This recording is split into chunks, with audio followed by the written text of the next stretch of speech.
Number one, it offsets the human thoracic rotational spine. It offsets that spine you're going to read about. I don't know what page it is, but you remember those two pictures of James? We put that on, Jen? So number one, it stabilizes the right BC spine. And I'll let you read to figure out how that happens. Number two, the right triceps that comes off your elbow, comes off your arm, into that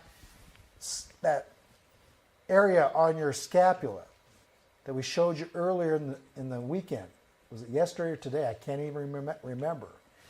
When you activate that, you will be pulling that spine back, putting the infra-angle of your scapula back onto the thorax. Because without it, your infra-angle is winging upwardly, forwardly. Remember those pictures? So with that tricep, I'm going to now help you position your innominate. This innominate is called the scapula, onto a thorax that you finally have in place because of right low trap spinal management. Number three, the right low trap and the right tricep. The right low trap and the right tricep helps you move your arm forward via the spine. Because when the low trap and the tricep contract, watch me, this is D2Fs.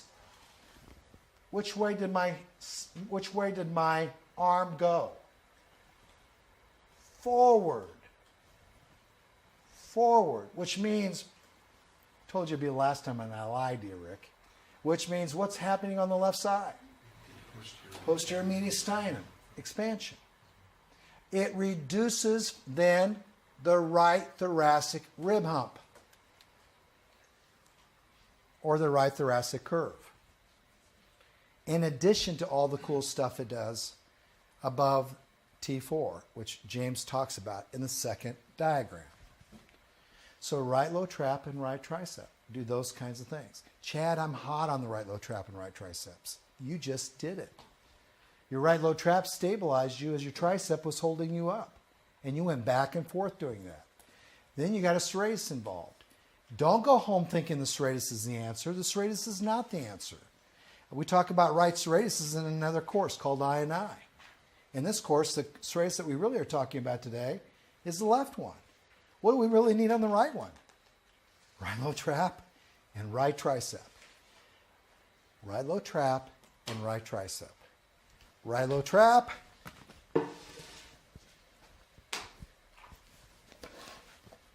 And right tricep. See, Tessa, I could see people at their desk doing this all day long. I can just feel it all day long. Susan. Right trunk rotation. Left posterior mediastinum, Phil. Left abs. Does that make sense? Right low trap, right tricep. Lots of ways to get right low. The book is full of right low trap and right triceps. I have no idea what I did there. Okay. It's my commentary on right low trap. Love this one. It's a little complex. You got to get some tubing out, some banding out, but I still like it. On a neuro patient, this is a volleyball patient, it doesn't get better than that. What's this band right here do? This band provides a little resistance to the muscle called the subclavius. Take an I&I course. Fairly important muscle. You know, once you get an arm, Susan, that doesn't know how to internally rotate, because all you've been using is a pec minor and a lat for internal rotation, and you put it back in the right position, and you don't know where your subclavius is at, what do you think the first thing you're going to do when you want IR out of that arm? What are you going to go back to?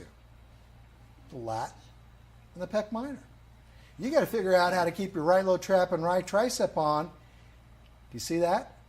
And internally rotate simultaneously. Circle that baby. Yeah. Subscap, not subclavius. What did I say, subclavius? Jen, that's why you get the big bucks. Subscap. Did I say that the whole time I did that? I can't switch anymore. But anyway, Susan, did you hear that? It's subscapularis, not subclavius. Subscapularis is an internal rotator of the humeral bone, not your subclavius. But we got to figure out how to use your subscapularis with the right low trap and the right tricep. You guys like that one? Number 2 is one of my favorites. Hey, I like this one. You don't even have to have the bands above your head. Just sit there and think about it. Right low trap, right tricep. Left low trap, left tricep. Right low trap, right tricep with left posterior mediastinal wall. You don't have to do the verbiage. Just show your patients how to do it. You got this home, James is teaching this home integration course. A lot of the stuff is in there. He doesn't have all these bells and whistles, and he's doing the same thing, just in the home. Same kind of thing. Just what are you going to do in the home? Simple stuff. Forget all the stuff with the bands and the balls, but what are some of the things you can do in the home? I can put a pillow there and do the same thing. 4 pillows. Pushing the pillow. Bring that left side back. Up you go. Pushing the pillow. Bring your right arm forward. You follow me, Rick? Once you know what you're supposed to do with these patients, it's kind of fun. Create your own.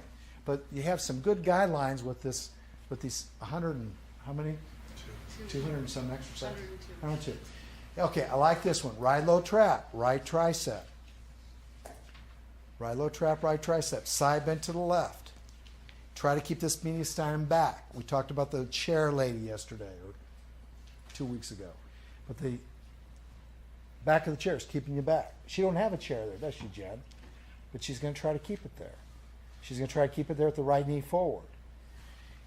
Ah, wow. Coolest thing next to sliced bread is that one.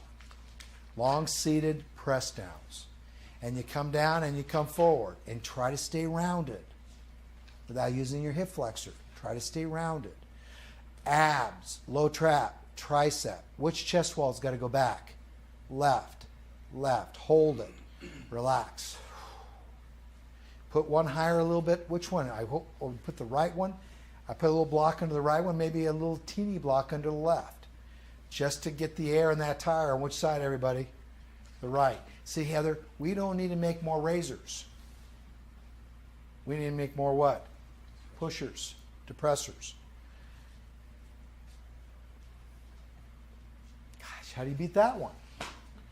How do you beat that first one? Or look at this guy. Look at this beautiful animal. Arms going forward on the right side. He's, believe it or not, he's putting most of his weight on the left side. He's down on the left side. And he's staying on that left side. But, gotta get this right. Stand on that left side. His left leg is forward. His right arm is forward. That's 1/2 the gait cycle, Joy. And I'm keeping him somewhat loaded on which side, everybody? The left side. Somewhat. As he brings himself forward. If I keep him on the left side, Mr. Rick, posterior mediastinum is going to be coming back on which side? On the left. I love that technique. Even though the left arm is back. Even though the left arm is back. Right low trap, right tricep. Make sure they feel that left side. Make sure the left abs are in. Keep the back rounded. Don't ask them to pull their shoulder blades back right now. If you ask them to pull their shoulder blades back, I can guarantee you, Jonathan, the first thing you're going to do is this. Okay? But if you keep some an ab on, you could probably pull the shoulder blade back. But if you don't keep the abs on, Chad, the minute you pull the shoulder blade back, you're right back into what? Extension. Here's Janie, infamous Janie. She's laying on her right side. Right low trap, right tricep. Left adductor. And she's taking her arm all the way back up and out with stability coming from that right side. It'd be cool if she got her arm up there. Instead of the arm going up, Joy, her arm didn't go up, but her chest went back. Okay, her chest went back. Remember when Jen cut that picture for us? So that the left side would come back? It'd be kind of cool if she kept her right side in the right position, and all of a sudden, somewhere as she's coming up, what is that left posterior mediastinum doing? Shifting which way? Back. I think you guys can see why we picked these being our top 10. Okay, they're pretty cool in my mind. I'm biased, of course. Does this help? Are there any questions about these, Jonathan? Okay, good way to end the course from that page that we had you pull out. put your page back in your manual. We're done with it. Let's talk about PECs a little bit. All right, I've got 10 more minutes left, guys. A little bit on PECs, okay? We don't really spend time in this course telling you about how to treat people that come in with bilateral exterior chain tightness, because Gail, we just did it the last 2 days. So a person that comes in the clinic and they can't side bend or rotate and they're bilateral. The brachial chains are locked up. Joy, they look the same on both sides. They present that way. We can't even play Monopoly with them because they can't even roll the dice because they're what? Not unlocked. So we got to get them unlocked. The opposition muscle for this group is the abs. So we got to get the abs engaged as soon as we can.